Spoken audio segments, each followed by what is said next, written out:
Aberdeen is home to the Forester Hill Complex, the largest medical campus in Europe. It encompasses Aberdeen Royal Infirmary, Aberdeen Maternity Hospital, Royal Aberdeen Children's Hospital, the Institute of Medical Sciences, the Rowett Institute of Nutrition and Health, Aberdeen Medical School, the City Centre, a £10 million car park donated by the Wood Foundation, and many other facilities for the provision and healthcare to the local and greater area around Aberdeen and the furthering of medical research. Now really, if I were going to go into any more detail here, it's going to make for a very long and boring video. I mean, just look at all this stuff. This thing's massive. The Forester Hill Complex was the brainchild of Matthew Hay in 1900. Matthew was the city's medical officer and chair of forensic medicine at Aberdeen University at the time. He passed on a chair at Johns Hopkins University to take the position, and we have him and his joint hospital scheme to thank for the facility we have today. In this video, I'm going to explore some of its predecessors and other medical facilities in Aberdeen through the years. But first, when is a hospital not a hospital? In today's English, hospital means an institution providing medical and surgical treatment and nursing care for sick or injured people. But an older definition is a charitable institution for the education of the young, and yet another is simply shelter for the needy. Observers of old maps may be familiar with Gordon's Hospital, situated on the exact spot of the old house of Robert Gordon's College. Of course, it is the same building. One might assume it was a military hospital, as in 1746 it was commandeered by government forces during the Jacobite Rising. But it wasn't built as a hospital in the medical sense. Robert Gordon was a very successful businessman who bequeathed his entire fortune to, quote, found a hospital for the maintenance, ailment, entertainment and education of young boys from the city whose parents were poor and destitute. It was from these beginnings that Robert Gordon's College evolved. Mitchell's Hospital likewise also wasn't a medical facility. It was founded to house widows and unmarried daughters in 1801 by David Mitchell. It is now a set of private residences. There are other examples of these kinds of hospitals in Aberdeen, but this video is going to focus on medical institutions. Archibald Simpson's 1840 building at Woolman Hill would be the direct predecessor to Forester Hill. Aberdeen's original infirmary was also established on this site in 1739, but was demolished for the present building. The rear wings are the result of a 1897 extension. Facilities at Woolman Hill have been gradually transferred to other sites. The NHS made the decision to close the site in 1999, and the last public-facing services, the Audiology and Hearing Aid Department, moved to Woodend in April 2017. Looking at the building today, it's clear that it has been in a state of dilapidation for some time. There are presently plans to turn the current site into a hotel. In 1912, a new outpatients block was built to service Woolman Hill, but it only survived until 1990. This roundabout is where it once stood. Old Mill Hospital, now known as Woodend, was opened in 1907 and still serves the community today. In its time, it served as a poorhouse, a military hospital, the site of Aberdeen's first PET scanner, an infectious diseases hospital, a centre for geriatric medicine, and today hosts several facilities including X-ray, MRI, outpatients, rehabilitation, ENT, audiology, and physiotherapy. It looks like it's going to continue serving the community for a while yet. The City Hospital was built to treat infectious diseases away from the main infirmary in 1874. After the smallpox outbreak had passed, the site was expanded significantly to meet the city's needs. It would reprise its original role during the typhoid outbreak in the 1960s, but has had no significant role so far during the 2020 COVID-19 outbreak, which is good news for its current occupants, as most of the campus today is private residence. And I don't know kind about you, but if I bid here, I wouldn't want folk with the Rona coming to buy my house. Aberdeen Eye Institution was founded in 1835 and may have been the result of a high number of injuries from granite cutting.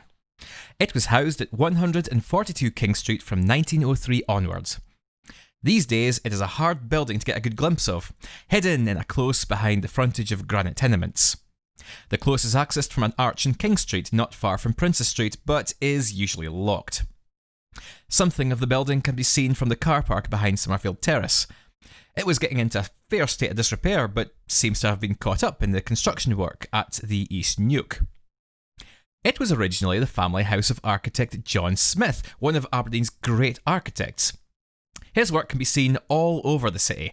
He also carried out work on some of Aberdeenshire's stunning castles such as Slains, Craigievar, Cluny and Fraser. Prince Albert, the Queen's consort, was so impressed by Trinity Hall on their first trip to Aberdeen that he commissioned Smith to carry out works at Balmoral a week later. Belleville House, on what is now Baker Street, was opened as a hospital for those with incurable diseases in 1858. It wasn't clear exactly where the site of the hospital was until I aligned this 1862 town plan onto a contemporary map. It looks like the rear wing would have occupied some of Spar's current premises, with most of the original house occupying what is now Skene House's car park to the rear of the buildings. In 1884, the facility was moved to Morningfield Hospital on King's Gate, where part of the building remains as residential homes. Sir Charles Forbes was a successful merchant, politician, and Lord Rector of Aberdeen University. He made his fortune in India, where he was known for his philanthropic efforts. A statue honouring him remains to this day in the Town Hall of Bombay. He was Baronet of New and Edinglassy. Castle New was not far from Strathdon at the base of Ben New, but demolished in 1927. Edinglassy, which I'm probably horribly mispronouncing, is now part of Dunecht Estates. He bequeathed £10,000 for the construction of a new lunatic asylum. These wishes were executed by his nephew John Forbes, and the facility opened its doors in 1800, although construction of various extensions would carry on more than halfway into the century.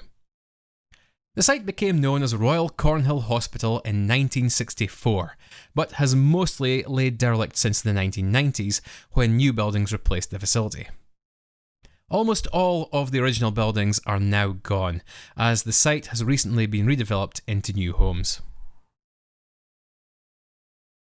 King's Seat was built to accommodate the overflow from Cornhill Hospital and opened in 1904. It was based on a relatively new idea at the time of creating something of a colony rather than housing inmates in a large traditional facility. Set in the peaceful surrounding of the countryside and featuring separate villas and workshops, it certainly seems, in theory, a pleasant contrast to Cornhill. King's Seat closed in 1994 and a property developer built 300 homes on the site, forming a village. However, the developer came under fire in 2017 for not preserving the historic buildings. Today, some of the original buildings have been redeveloped into houses, but others still stand eerily derelict right next to the new homes. Newhill's Convalescent Home, later known as Newhill Sanatorium, was built in 1881, replacing a cottage near the parish church which was established by Mrs. Smith of the Manse in Newhills in 1870.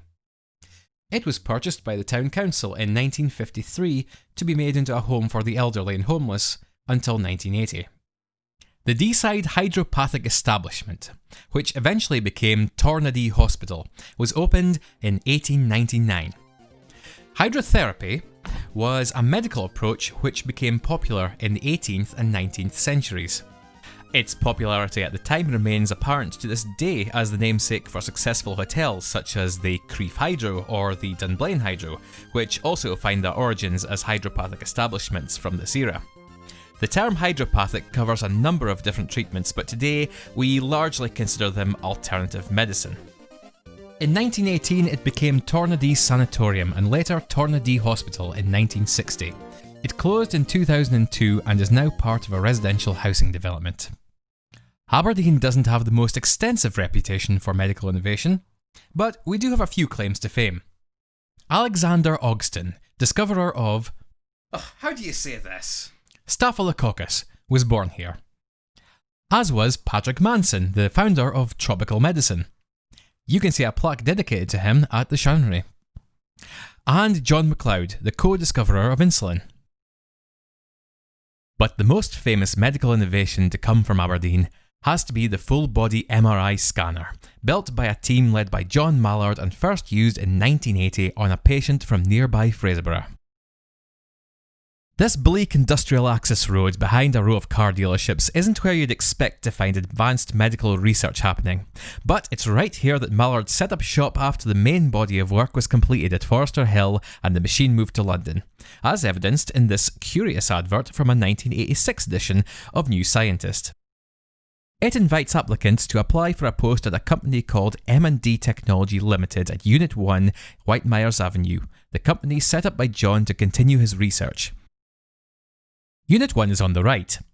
Sadly, if you visit it today, you will only find warehousing for Aberdeen City Council. John was also an early advocate of positron emission tomography, a technology whose potential is now recognised worldwide. He was instrumental bringing the first scanner to Aberdeen, and the John Mallard Pet Centre at the Department of Nuclear Medicine in Aberdeen Royal Infirmary boasts his name while fulfilling his vision. Well, that's the end of the video. Not a very beautiful place to end it, I'll admit. That arrow, though.